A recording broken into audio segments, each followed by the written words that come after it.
გამარჯობა, მე რუსკავა, ეს გადაცემა ალგორითმია, რომელიც ქართულმა მედია ჯგუფმა 28 ნოემბრის ამბების შემდგომ სრულად დაუბრუნდა სამოქალაქო აქტივისტებს და მათ მისცა საშუალება საკუთარი მოსაზრებები და პოზიციები გააცნოს საზოგადოებას. მოგეხსენებათ, რომ მიმდინარე მოვლენების ფონზე განსაკუთრებით მკვეთრადაა მომატებული რუსული პროპაგანდისტული ომი, ჰიბრიდული ომი, ასე რომ ვთქვათ და სწორედ ამიტომ ჩვენ მაქსიმალურად ვცდილობთ ხოლმე, რომ ეს რუსული ნარატივები დავამარცხოთ ჩვენ საზოგადოებაში და მაქსიმალურად მივაწოდოთ სწორი, მართალი და მარტივ ენაზე ახსნილი ინფორმაცია საზოგადოებას. სწორედ ამიტომ დღეს გადავწყვეტთ ჩვენი სტუმარი იყო საქართველოს რეფორმების ასოციაციის დირექტორი პატა გაფრინდაშვილი, რომელიც ზუსტად დაგვეხმარება იმაში, რომ ეს რუსული გავლენები და რუსული ნარატივები, რაც საზოგადოებაში მკვეთრადაა ფეხგადგმული, ერთად დავამარცხოთ მარტივი ენით, რაც მთავარია და მივაწოდოთ მოსახლეობას ინფორმაცია, რეალური ინფორმაცია იმასთან დაკავშირებით, რადგან სამწუხაროდ პროპაგანდისტული მედიები მათ აწვდიან ძალიან ცრუ, მაგრამ დამაჯერებელ ინფორმაციებს. მოგესალმებით ბატონო პაატა, მადლობა რომ დღეს ჩვენ ახლა დიდი მადლობა ქალბატონო რუსკა მოწვევისთვის. აი არ შემიძლია პირველი რასაც ხაზი არ გაუსვა, ეს არის ომის პროპაგანდა, იმიტომ რომ ჩვენ ახლა გორში ვიმყოფებით ნაომარ ქალაქში და ომგამომვლილ ადამიანებზე ყველაზე კარგად იმუშავა ომის პროპაგანდა. თუნდაც ბანერებმა, რომელიც უკრაინის ომით იყო და ქართულ მშვიდობასთან იყო შედარებული, მოჩვენებით მშვიდობასთან რეალურად, თუნდაც იმა, რომ სამწუხაროდ ჩვენ ნახეთ, რომ ამ ომის პროპაგანდის ფონზე არაფერი არ უმოქმედიათ, არც არასამთავრობო ორგანიზაციებს, არც ოპოზიციურ პარტიებს, არც სამოქალაქო აქტივისტებს. ისე ჩავატარეთ ეს ომის ბანერები, თუნდაც ეს ომის პროპაგანდის წინ წამოწევა, რომ უძლურები აღმოჩნდით. იმიტომ რომ ჩვენ ვხედავთ, რომ საზოგადოება შეშინებულია. და ამ შიშს გაუმკლავდე არის ძალიან რთული, იმიტომ რომ საკუთარ თავზე აქვთ გამოცდილი ის, რომ საკუთარ ქვეყანაში საკუთარი სახლები დაკარგეს. მაგალითად საოკუპაციო ხანს მიმდებარე სოფლებში მოსახლეობას წევს უყუროს, რომ მართლმხლართებს იქით საკუთარ მიწაზე ვერ გადადიან, იმიტომ რომ რუსის ჯარისკაცები დადიან. ამიტომ რთულია ებრძოლვა მას. რეალურად რას ემსახურებოდა ეს ომის პროპაგანდა და რამდენად ვართ დაზღვეული ომისგან, თუნდაც დღევანდელ რეალობაში, როდესაც გვიმტკიცება, რომ იცით, ჩვენ შევინარჩუნეთ მშვიდობა და 12-13 წლის მანძილზე ჩვენ ვიყავით გარანტია იმის, რომ ომი არ დაწყებულა და იგივეს გვპირდებიან მომავალშიც, რომ ომი არ იქნება. საიდან გვაქვს ეს გარანტიები და რეალურად რა შეიძლება დაუპირისპიროთ ამ ნარატივს, რომ ომის გარანტიას გვაძლევენ? კიდევ ერთხელ ძალიან დიდი მადლობა. მე ძალიან პრივილეგირებული ვარ ხოლმე, ესე ვიტყვი და მოხარული ვარ ხოლმე, როდესაც აი აქ ვარ, ამ სტუდიაში ვზივარ, არა მარტო ამ სტუდიაში, არამედ აქ ვიმყოფები, გორში ვიმყოფები და კიდევ ერთხელ ძალიან დიდი მადლობა. ჩვენ საქმე გვაქვს, როგორც სწორად უკვე შენიშნეთ, პროპაგანდასთან. რა არის პროპაგანდა, ხო? ეხლა არავის ლექციას არ წაუკითხავ, ეს არის სიცრუის, როგორც თავის დროზე იტყოდა ხოლმე ივანიშვილი, სიცრუის ტირაჟირება და ძალიან სამწუხაროა იმის ნახვა. ამდენი ხანი ხელისუფლებაში ყოფნის მერე, როდესაც ამ ძალა მიიღო გადაწყვეტილება უკარო ეცადოს და ავტორიტარიზმი და დიქტატურა დაამყაროს, მან ეს პროპაგანდა, ანუ სიცრუის ტირაჟირება აქცია პოლიტიკის იარაღად. ეს ერთ დღეში არ მოხდარა, რამოდენიმე წელია უკვე ამას ვადევნებთ თვალყურს, როდესაც ეს სიცრუე პოლიტიკის იარაღად აიღო და მთავარი მიზანი რა არის? მთავარი მიზანი გახლავთ საზოგადოების დახლეჩვა, საზოგადოების დანაწევრება და შესაბამისად თუ კი ამ მიზანს აღწევ, ბუნებრივია რომ უფრო იოლია მერე მართო ისე როგორც ეს შენ გინდა და ტყუილი ეცადო სიმართლედ შეასალვა. რასთან გვაქვს საქმე? მტრის ჩანაცვლებასთან. აი მის პროპაგანდირებს რაზეც თქვენ საუბრობდით, ხო? მეტი ეს არაფერი არ არის, რომ რეალური მტერი ჩაანაცვლო გამოგონილით, უпроსორად რეალური მტერი ჩაანაცვლო მეგობრით, ამ შემთხვევაში ევროპით, ხო? შიშები გააღრმავა. შიშის კულტივირებას შეუწყო ხელი, ხო? ეს არის სწორედ ამ პროპაგანდის მიზანი.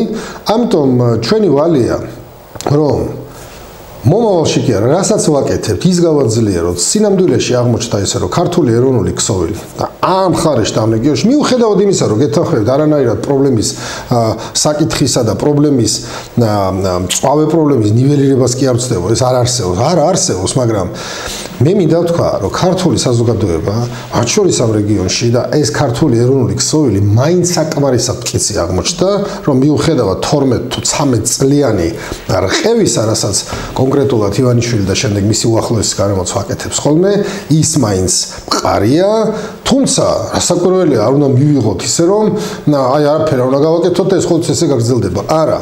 და ერთ რამეში შეიძლება ბოლომდე ვერ გამოყვეთ და ვერ დაგეხმაროთ, რომ ამ მიმართულებით თუ არაფერი არ გაკეთებულაო, რომ გნებავთ საზოგადოებრივი ორგანიზაციები, სამოქალაქო საზოგადოება, გნებავთ პოლიტიკური პარტიები და შემდეგ რომ არ დაპირისპირებოდნენ ამ პროპაგანდას. ოღონდ უნდა გვესმოდეს ხანდახან, რომ ხანდახან კი არ უნდა გვესმოდეს, რომ ხანდახან შეიძლება მიაღწიოს პროპაგანდამ თავის ამოცანას, რატო? იმიტომ რომ იქიდან უფრო თითქოს მეტი პარტიული დისციპლინაა, ხო, ერთი ადამიანის ვერტიკალის ქვეშ არის გაერთიანებული ეს პარტია, მერე მან რაღაცა ბრძანა, მერე ყველა ამას იმეორებს, ანუ პროპაგანდას მთავარი რა არის? კი არ დაგაჯეროს ბოლომდე. ეს არ არის მისი მიზანი. თუ დაიჯერებ, ხო კარგი, მაგრამ კი არ დაგაჯეროს, შენ ზგონებაში ეჭვები შეიტანოს, რაღაცა დაბნეულობა კიდე გააძლიეროს და ასე შემდეგ და ამას ემსახურება მთელი ეს პარტიული ორგანიზმი. ხოლო აქეთ მართლა დემოკრატიული საზოგადოება ვართ, ხო, ჩვენ ხო არა ვართ ერთიანი რაღაც ორგანიზმი, ხო? სხვადასხვა მოსაზრებები ასე შემდეგ. თუმცა რასაკვირველია, ვისურვებდი და ამ მიმართულებით არის მართლა ბევრი რამე კიდე გასაკეთებელი, რომ რაც ცხადზე ცხადია და სიმართლეა, უფრო ხშირად ველაპარაკოთ ერთმანეთს და ხალხს და ასე ვთქვათ, ჩვენს მხარესაც, ესე იგი, უფრო მეტი დისციპლინა იყოს, ხო? და არ ვიყოთ ხოლმე რაღაცა რეაგირების რეჟიმში, რომ აი, ოცნებამ რაღაცა თქვა და აბა, ეხლა ამაზე რა სიტყვით. მე გეუნებით კიდევ ერთხელ ერთ რამეს. ძალიან მკაფიოდ, ვიცი რაზე მესაუბრებით ძალიან კარგად, მაგრამ მიზანი ვიცი ამის რა არის. ობიექტური მიზანი კი არ ამოძრავებს ოცნებას, რომ იმ პრობლემაზე, რასაც ქვია და იმ სიკეთეზე, რასაც მშვიდობა ქვია, ამაზე ობიექტურად კი არ უნდა რომ მას ვესაუბროთ. არამედ უნდა რომ შიშები დათესოს იმ სიტყვის ხშირად გამეორებით, ხო, მithumet ეს ამ რეგიონში რა ძალიან კარგად ესმით, ხო? ომი რომ ქვია. არა, ეს გასაგებია. უბრალოდ მე გეუნებით იმას, რომ ჩვენ უფრო მეტი ერთმანეთს უნდა ველაპარაკოთ იმ რეალობაზე, რასაც ქვია ევროპა, ევროპის სიძლიერე, ევროკავშირის სიძლიერე. რატომ იცით? იმიტომ რომ საპირწონე და ალტერნატივა იმისა, რასაც თქვენ ბრძანებით, გახლავთ ევროპა, ევროკავშირი. თუ კი ევროკავშირში ხარ უფრო დაცული, გაცილებით, როგორც ქვეყანა, ასევე მოქალაქე. ეს ხო ფაქტია, ეს ხო რეალობა, ეს ხო ელემენტარულად მათემატიკა 2-ს მიუმატოთ 2 უდრის 4. ზუსტად ესეა მაგალითად ევროკავშირის, ასე ვთქვათ, უპირატესობები, ხო? ხარ ევროკავშირის ქვეყანა, რა ვიცი, დამისახელეთ ერთი ქვეყანა, რომელიც მაგალითად, სადაც მშვიდობა ყოველ დღე და ყოველ კვირა და ყოველ წლიურად არ მყარდებოდა, ხო, ევროკავშირში. დამისახელეთ ერთი ქვეყანა, თქო, იქ არის განსხვავებები ეკონომიკურ კეთილდღეობას შორის, მაგრამ დამისახელეთ ევროკავშირის ერთი ქვეყანა, მაშინ სადაც ორჯერ სამჯერ მეტი ხელფასი არ იყოს, პენსია არ იყოს და ასე შემდეგ. ივანიშვილს, მის რეჟიმს უნდა რომ წაგვიყვანოს იზოლაციისაკენ, სადაც ხარ ნაკლებად დაცული, მაშინ როდესაც რეალური მშვიდობა, მყარი გარანტირებული მშვიდობა არის სწორედ ევროპაში და ევროკავშირში. კი ბატონო, ევროკავშირი ახსენეთ, არ შემიძლია აქვე არ ჩაგეძიოთ. მე ვარ ვსტეთ ერთ-ერთი იმ ახალგაზრდებიდან, რომელსაც ჰქონდა საშუალება და თუნდაც Erasmus Plus-ის გასვლითი პროგრამით ვიყავი წასული. სად?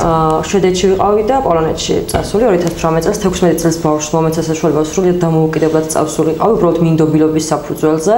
და შეიძლება თქვენ პროფესიონალი ბრძანდებით და ამიტომ უფლებას ხანდახან ჩაგერთვებით ხოლმე 16 წელს იყავი რომ წაბრძანდით, ხო? მე ესე იგი საბჭოთა კავშირში დროს დავიბადე 1999 წელს დავამთავრე სკოლა. მიყვარდა სწავლა და აღმოჩნდი უნივერსიტეტში, ბედნიერი ვიყავი. მე რა ქვია, იყო საქართველოს მოიპოვა დამოუკიდებლობა, მე მოხდა ის რაც მოხდა, ასე შემდეგ. მოკლედ ოცნებად მქონდა რომ წავსულიყავი საზღვარგარეთ და მესწავლა, იმიტომ რომ უნივერსიტეტში ელემენტარულად მაშინ ინტერნეტი არ იყო. ესე იგი სწავლობდი საერთაშორისო სამართალს, ლიტერატურა არ მქონდა, იყო ბიბლიოთეკა, მაგრამ ელემენტარულად უცხოური ლიტერატურა არ იყო დღე და მინდოდა რომ დასავლეთშიც მესწავლა. პირველად, ესე იგი, მე თქვენ რომ აი Erasmus ამოდ ეგეთი საშუალება მომეცა, არ მინდა რომ შემეშალოს. ვიცი 90-იანი წლების ბოლოს რამდენიმე თვით წავედი და მე 2001 წელს წარმოიდგინეთ მოახერხეს სასწავლებლად წასვლა. ბოდიში ბევრი ჩართვა გამომივიდა, ხანგრძლივი ჩართვა გამომივიდა, მაგრამ სახეზე არ არის ხალხო ელემენტარულად უპირატესობა. ოცნება თქონდა და ძლივს ავისრულ ეს ოცნება რომ მეტი წიგნი წამეკითხა და თქვენ 16 წლის ასაკში უკვე შეძელით, ხო? დამოუკიდებლად სრულად და გორში ყავს ახალგაზრდები, რომელიც აი წელიწადში 12 ჯერაც კი მიდიან სხვადასხვა ქვეყნებში, 12 სხვადასხვა ქვეყანაში. ამას გვაძლევს ევროკავშირი და ერასმუსის პროგრამა, ასე გვაქვს ფლექსი და ამერიკის პროგრამები. რეალურად დავდექით საფრთხის წინაშე, როდესაც ამას ვკარგავთ, იმიტომ რომ აქტიურად მიმდინარეობს უკვე საუბარი ვიზა ლიბერალიზაციაზე. სულ რომ მინდოდეს გაცვლითი პროგრამით წასვლა საზღვარგარეთ, მე როდესაც შემიძლია ერთ კვირაში ავიღო ბილეთი და წავიდე, რომელიმე პროგრამით ვისწავლო, თუნდაც პოლონეთში, შვედეთში, გერმანიაში აზრი არ აქვს, შეიძლება თვეები დამჭირდეს და მაინც ვერ მივაღწია ამას თუ ვიზა ლიბერალიზაცია გაგვიუქმეს. მიდის საუბარი, ოფიციალურად არ ჯერ, მაგრამ რაღაც კარს უკან საუბრები, ასე ვთქვათ, მათ შორის მოსახლეობაში SWIFT-დან ჩახსნაზე. მიდის საუბარი იმაზე, რომ შეიძლება ემიგრანტების ნაწილი მაინც გამოუშვან აქეთ. ამაზე ოფიციალური საუბრები არ მიდის, მაგრამ საზოგადოებაში შიში გაჩნდა უკვე.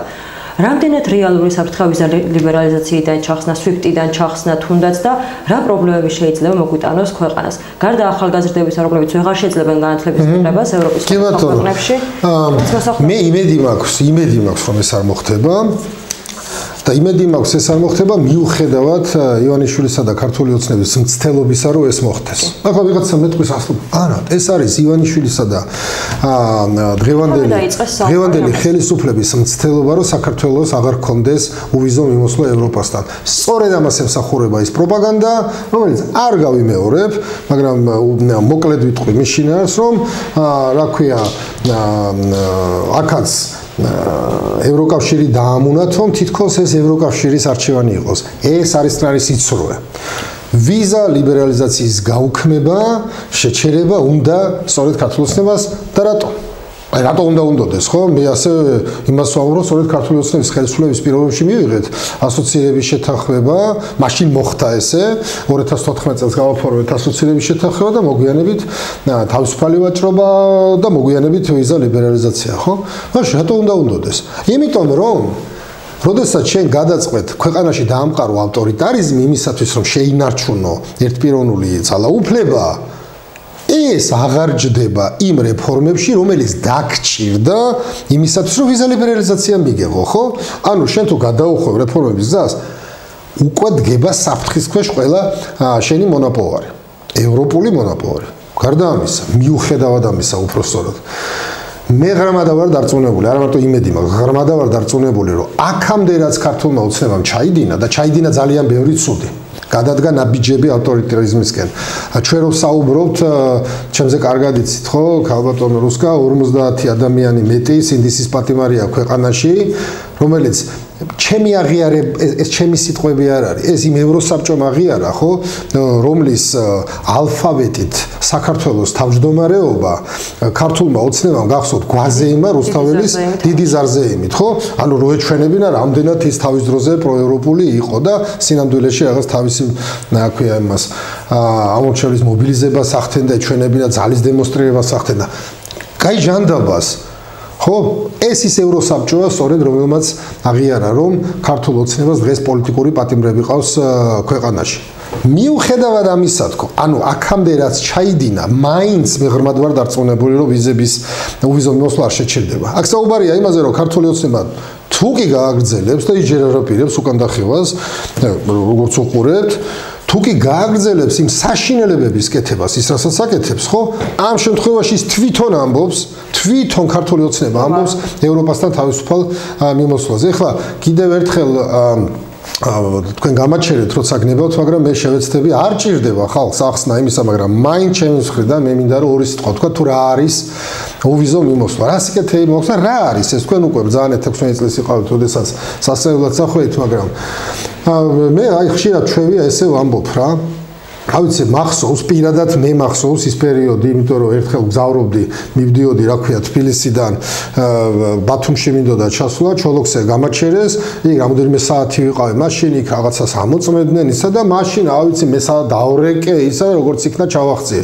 ლამის სასაზღვრო პუნქტი შექმნა, ზოგიერთებს არ უშვებდნენ, ხო, სასაზღვრო გამშვები პუნქტი ქონდა გაკეთებული მაშინდელ იმას, რა ქვია, ფეოდალს, იქა პრორუს ფეოდალს ასლან აბაშიძეს, ხო? აი წარმოიდგინეთ, ეხლა ქართული ოცნება იგივეს აკეთებს, იგივე სასაზღვრო გამშვები პუნქტების გაკეთება უნდა თვითონ ევროპასთან. ანუ ოჯახში, რომლის წევრიც საქართველო არის, ევროკავშირში არა ვართ, კანდიდატი ვართ, ხო, მაგრამ ევროპული ოჯახის წევრი ვართ, ევროპა მესაღიერა, მან გახსნა უკვე თავისუფლად იმოძრავეო შენ ოჯახშიო და ასლან აბაშიძესავით ქართულ ოცნებას უნდა რომ ეს თავიდან აღმართოს ის მოხსნილი უკვე ბარიერები და დაგვიწესოს ესე იგი კვლავ ვიზები. და ამბობენ რომ მე რა მოხდაო კაცო, თავის თავზე ამბობენ, არ არის ეგო პრობლემა, რიგში ჩავდგებითო. ბოდიში, მაგრამ იცი რა, თუ თქვენ ქართული ხალხის ბედი არ გაინტერესებთ, ეხლა მე ნაკლებად მაღელვებს თქვენ რის რიგში ჩადგებით და რის რიგში არა, მაგრამ აბა რა უთხრათ ეხლა ჩვენ იმ ადამიანებს, რომლებიც აი რამდენი უვიზო მიმოსვლამ რა მოიტანა, ოჯახები გაერთიანდნენ, ხო? დიდი ხნის წინ ემიგრაციაში წასული დედები იქნებიან თუ ახალგაზრდები იქნებიან, ბავშვები იქნებიან თუ მოზრდილები იქნებიან, ხო? დამძ მანახა, დედა შვილთან გაერთიანდა, შვილი მამასთან გაერთიანდა, ბებია შვილიშვილთან და ასე შემდეგ, ხო? მე ამას ოჯახების რაღაცა გაერთიანებას ვეძახი რა. ჩემი რა აქვს აქ სახელებს და გვარებს მნიშვნელობა, ჩემი თანამშრომელი იყო დიდი ხანი არ ყავდა რა ნახე ესე გამოვიდა თან ფინანსური გაჭირვება ისა და უიზო მიმოსვლამ უკვე мотиваციაც გაზარდა ხო ადვილად გახდა ეს შესაძლებელი ანუ გინდა მოშალო ისე ოჯახების ერთიანობა გარდა იმისა რომ ქართულ ოცნებას უნდა რომ აღმართოს ეს სასაზღვრო გამშვები პუნქტები ოჯახების ერთიანობაც უნდა რომ მოშალოს ისევ ახლა ავიღოთ ჯვარი გწერია კაცო ისა სამედიცინო სფერო მაგალითად ხო რამდენი შემთხვევა ვიცით მე ძალიან ვაფასებ და ბევრი ქართველი პროფესიონალი ექიმია ბევრ შეშურდება და ძალიან კარგი კლინიკებიც არის საქართველოში მაგრამ ხდება შემთხვევები როდესაც ყველანაირი აპარატურა სამწუხაროდ ხარ ხო ყველაფერი ხდება და ეხლა ეს რეალობა ხო არ ვიგონებთ არა ვიღაცას წასულა უნდა გადაუდებელი სამედიცინო ოპერაცია ის ჩავაყენოთ რიგში ანუ მე ჩვენ გვეუბნებიან ხალხო დავფიქრდეთ რა ჩვენ რაღაცა ჩავრას თითქოს ვაშკაცობასთან აქვს საქმე რომ ჩვენ რიგში ჩავდგებითო და ბიჭო თქვენ გეკუთვნით ამ რიგში ჩადგომა და ვიყავით ამ რიგში მაგრამ რა გინდათ ამ ხალხთან და რეალურად ჩვენ ვსაუბრობთ იმ ადამიანებზე რომელთა შვილების დიდი ნაწილი სწავლობს ევროკავშირის სხვადასხვა ქვეყნებში ცხოვრობს ევროკავშირის სხვადასხვა ქვეყნებში და უმრავლესობა დაბადებულია ამერიკის ტერიტორიაზე მოქალაქეობა აქვს ოფიციალურად ამერიკის და ნუ ეს გამოტანილი ინფორმაციაა რომელიც ოფიციალურად დევს სხვადასხვა საიტებზე და შეუძლია ნახოს ჩვენს მაყურებელს აქვე არ შემიძლია არ აღნიშნო ის რომ ჩემი აზრით თუ დღემდე არ გვაქვს ვიზა ლიბერალიზაცია შეჩერებული ან შეწყვეტილი ეს არის ქართული ხალხის დამსახურება და იმის დამსახურება რომ დღემდე ქართული ხალხი ამტკიცებს იმას რომ ჩვენი არჩევანი არის ევროპა და ევროკავშირი იმიტომ რომ ჩვენ გვაქვს მხოლოდ გეთანხმებით მე მგონი ეს კითხვაც არ არის აბსოლუტურად ვიზიარებ და ზუსტად ეგრე. ჩვენ გვახსოვს კანდიდატის სტატუსი, როდესაც მივიღეთ, გამოვიდა და პირდაპირ გამოაცხადეს, რომ ეს კანდიდატის სტატუსი ეკუთვნის ქართველ ხალხს, რომელიც იბრძვის ევროპული დამოუკიდებელი და თავისუფალი ქვეყნისთვის.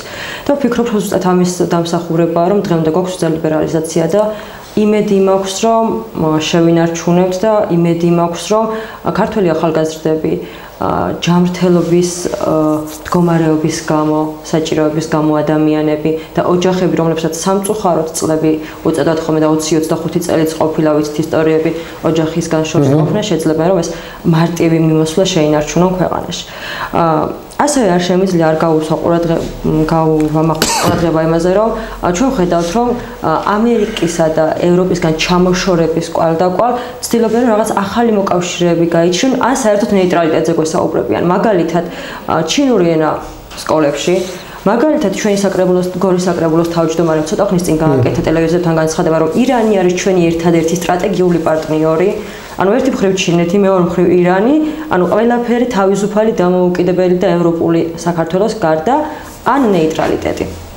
ანუ ეს ორი საკითხია, ნეიტრალიტეტი ხალხში რომ არც ის უნდათ, არც ის უნდათ და უნდათ რომ თავისთვის მშვიდად იყვნენ, არც რუსეთი, არც ევროპა, არც ამერიკა, არც ჩინეთი და არც ირანი, უბრალოდ საქართველოს დამორჩა. კი, ძალიან დიდი მადლობა ამ კითხვისთვის. შეიძლება გაიგოთ ცოტა ესე დავიწყებ პასუხისგაცემას. ნებისმიერ დამოუკიდებელ აზრს მე პირადად მივესალმები და ჩემთვის ეს ტაბუ დადებული თემა არსებობს. აი თქვენ როგორი საკრებულოზე გააკეთეთ ახლა რეფერენსი, ხო? დააციტირეთ, ხო? უბრალოდ ჩვენ მოსახლეობა უფრო კარგად იცის, იმიტომ რომ ადგილობრივ ტელევიზიებში. კი ბატონო, იცით ის თქვენ და ეს მის დამოუკიდებელი აზრი თუა? ვიცი, მზათა ვარ ვისაუბროთ. აი, როდესაც არ ვიცი რა მიზეზით, ესე ვიტყოდი, აი ესე იმეორებ პროპაგანდისტულ გზავნილს, ანუ ჩართული ხარ აი ცალსახად ისეთ საქმიანობაში, რომელიც არის შენი საკუთარი ხალხსასთავი დავანებოთ, ოჯახის წინააღმდეგარი მიმართული, ხო ასეთი საქმიანობა. ერთადერთი სტრატეგიული პარტნიორი თქვათ იყოსო ირანიო თუ რაღაც. ნახეთ როგორ არის საქმე. ჩვენ გვესმოდეს ერთი რაღაც, ირანი ჩვენი მეზობელია, არაფერი ცუდი ირანთან ურთიერთობაში არ არის, პირიქით. ჩინეთი უზარმაზარი ეკონომიკაა მსოფლიოში. დიახ, უნდა გქონდეს და რაღაც ვიღაცას გონია ეს ქართული ოცნების ხანდახან პროპაგანდისტები გამოვლენ და აბა თუ შეძლებ იმის თქვას, რა სისულელეა კაცო. ჩინეთთან სავაჭრო ურთიერთობები, მეგობრული, პარტნიორული ურთიერთობები როგორ არ უნდა იყოს? დიახ, მე ვამბობ, დიახ, რომ თუ კი ამერიკის შეერთებული შტატებია და ევროპული ქვეყნებია და ასე შემდეგ, მათ აქვთ ეკონომიკური ურთიერთობები, განა მე ვინ დამიშალ და არც არავინ არ გიშლის ჩინეთთან შენ სავაჭრო პარტნიორ ურთიერთობებს. მაგრამ ქართული ოცნების პროპაგანდა ამბობს, რომ თითქოს ვინმე იყოს წინააღმდეგ, აბა ჩინეთისკენო გახედვასო ევროპა და ამერიკა გვიშლისო. ტყუილია. აბა ირანისკენ მეზობლებისკენ გახედვასო ამერიკა და ევროპა გვიშლისო. ტყუილია. ყველაფერი ზუსტად საპირისპიროა.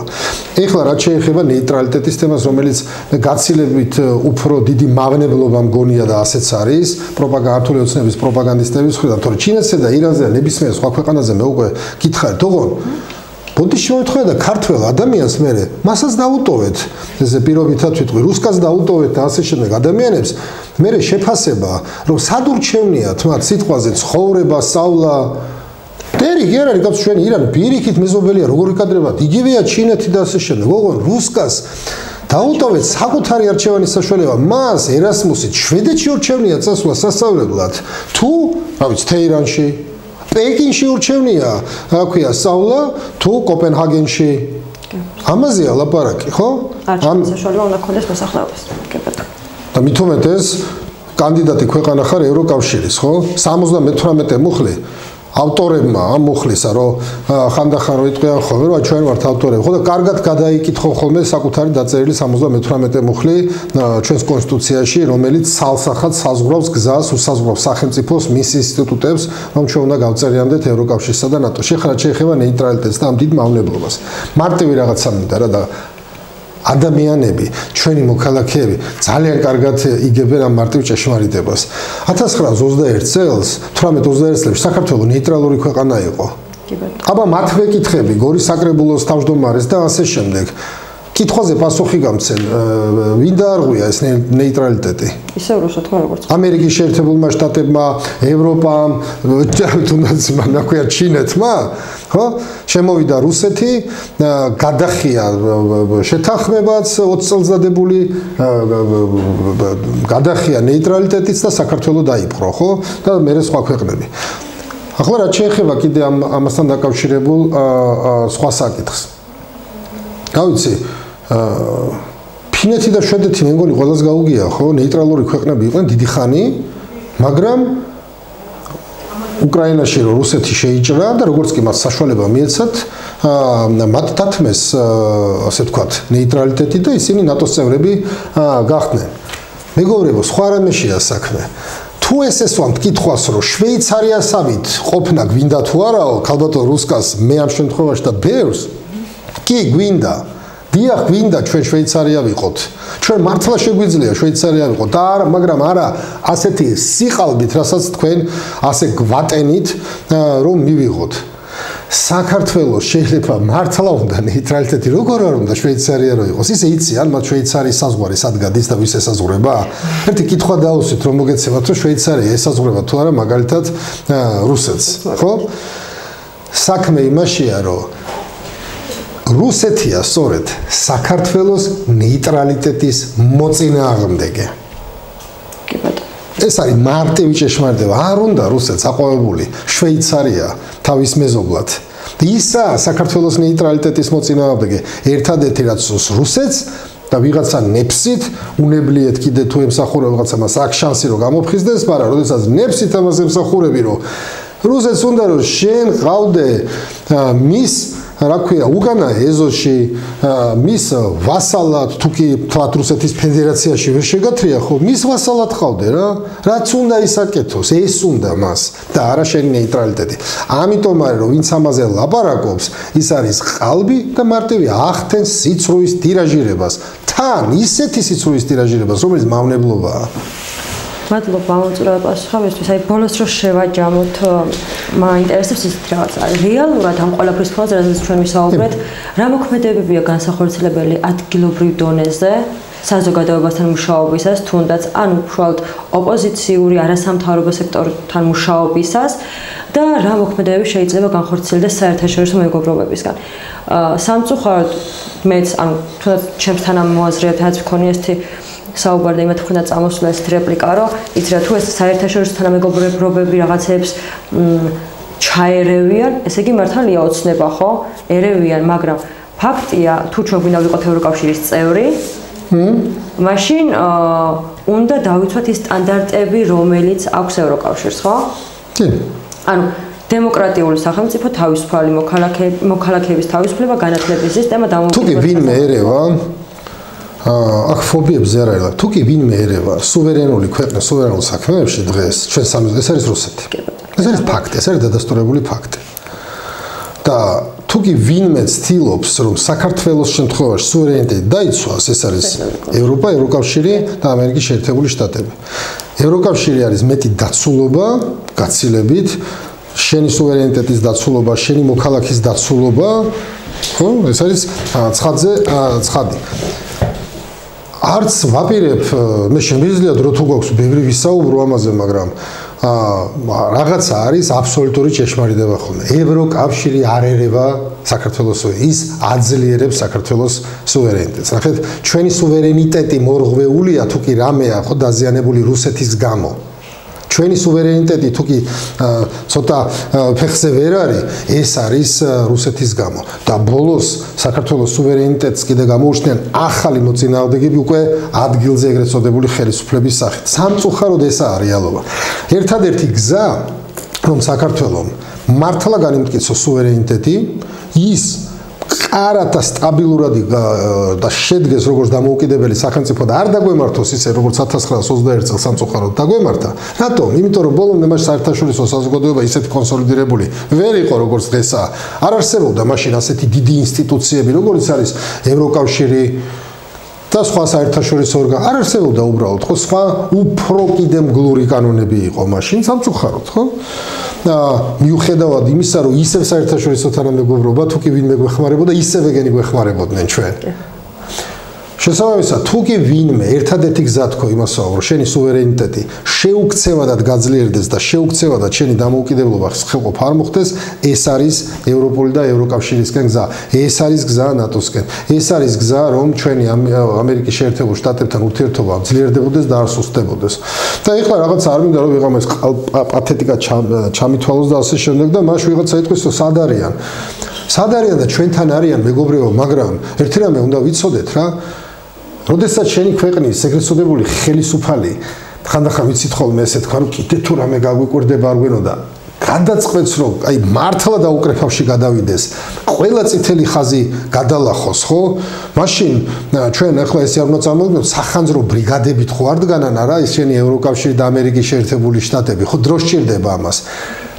ერთი წამი არ მინდა რომ წმენა დავკარგოთ, იმიტომ რომ მოდი შევხედოთ რა ხდებოდა ბოლო ეს 150-160 დღეა რაღაც ეს წინააღმდეგობის მოძრაობა დაიწყო ხო საქართველოში. ჩვენ შედეგი გვაქვს და ის შედეგი რომ რა ქვია არალეგიტიმური სიტუაცია საქართველოში და მთავრობა რომ არ არის ნაღიარები, ეს შედეგია, ეს ზუსტად ამის შედეგია. ჩვენი სიძლიერის შედეგია ესა. ძლიერი საერთაშორისო თანამეგობრობის არსებობის შედეგია, ხო?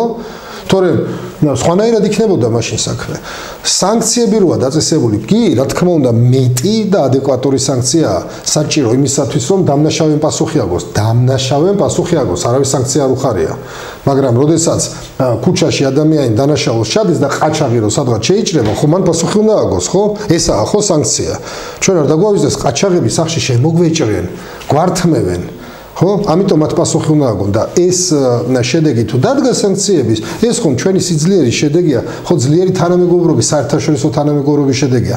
მე იმედი მაქვს და წმენა მაქვს იმედთან ერთად, რომ კიდე მეტი შედეგი დადგება. მოგეხსენებათ, რომ აი მეგობარი აქტად წოდებული, ძალიან სერიოზული მართლაც მეგობრული კანონმდებლობა მიღებული იქნება უფრო ადრე ვიდრე გვიან ამერიკის შეერთებულ შტატებში, რომელიც კიდევ უფრო გააღრმავებს საქართველოსა და ამერიკელ ხალხს შორის ურთიერთობას, რომლის შედეგადაც ევროპასთან ერთად საბოლოოდ ფონს გავთ.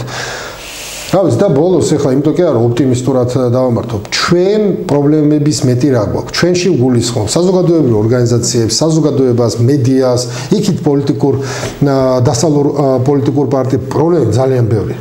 დღესაც აი აქ არ ვიცი უნდა ვისაუბროთ თუ არა, მაგრამ დღესაც ვისხედი ჩვენ ძალიან შინაარსიანი საუბარი ქონა, ბევრი პრობლემის იდენტიფიცირება გავაკეთეთ.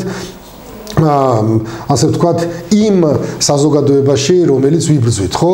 ჩვენი პრობლემები ძალიან ბევრი გვაქვს, კი, მაგრამ არ დაგვავიწყდეს იქიდან, როგორი კონსოლიდირებული ძალა დგას, რომელიც და არ დაგვავიწყდეს ერთი რამე 12-13 წელია ივანიშვილი შესაძლებლობას არ უშვებდა ხელიდან რომ ინსტიტუტები არ მოერგვა. ყიფე ინსტიტუტები, ხო, მაინც ყიფე ინსტიტუტები იყვნენ ბევრგან დამოუკიდებელი სასამართლო არც ყოფილა, ხო და რაც იყო ისიც კი მოარღვია.